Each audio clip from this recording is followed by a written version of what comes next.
Hi guys, welcome back to my new vlog. Gokarna tour, small tour, one day tour, ಒಂದು half day tour ಅಂತ ಹೇಳ್ಬೋದು. ಬೆಳಗ್ಗೆ ಬೇಗನೆ ಎದ್ದು ನಾವು ಹೊರಟಿದ್ದು ಗೋಕರ್ಣಕ್ಕೆ ಫಾರ್ ಒಂದು ಹರಕೆ ಪೂಜೆಗೋಸ್ಕರ ಹೊರಟಿದ್ದು. ಅದು ಪ್ರತಿ ವರ್ಷ ಹೋಗಿ ತೀರಿಸ್ತೀವಿ, ಅಂದರೆ ನಾವು ಬದುಕಿದ್ದಷ್ಟು ವರ್ಷ ಹೋಗಿ ತೀರಿಸ್ತೀವಿ ಅನ್ನೋದು ನಮ್ಮ ಹರಕೆ. ಅದು ಸೊ ಹರಕೆ ಏನಂತ ಹೇಳೋಕ್ಕೆ ಹೋಗೋದಿಲ್ಲ, ಬಟ್ ಗೋಕರ್ಣ ದೇವಸ್ಥಾನಕ್ಕೆ ಹೋಗಿ ಅಲ್ಲಿ ಪೂಜೆ ಮಾಡಿಸಿ ವಾಪಸ್ ಬರೋದು.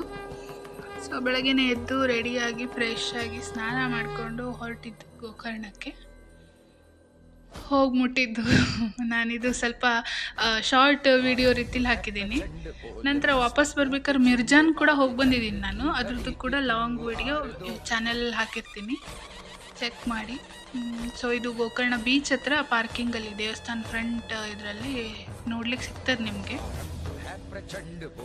ಇದು ಗೊತ್ತೇ ಇರುತ್ತೆ, ಯಾರ್ಯಾರು ಗೋಕರ್ಣ ಹೋಗಿರ್ತಾರೆ, ಅಲ್ಲೇ ಪಾರ್ಕಿಂಗ್ ಹತ್ರ ಇರೋ ದೇವಸ್ಥಾನ ಇದು.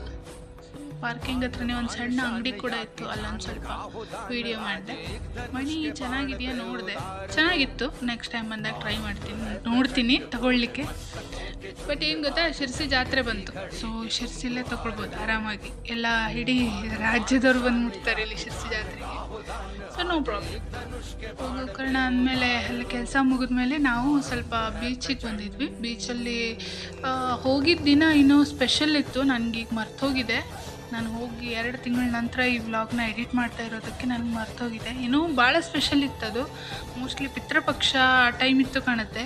ಎಲ್ಲರೂ ಸಮುದ್ರದ ನೀರಿಗೆ ಹೂವನ್ನು ಅದು ಅರ್ಪಣ ಎಲ್ಲ ಮಾಡ್ತಾರಲ್ಲ, ಅದನ್ನು ಮಾಡ್ತಾಯಿದ್ರು. ತುಂಬಾ ಕಸ ಇತ್ತು ಸಮುದ್ರದ ನೀರ ಹತ್ರ.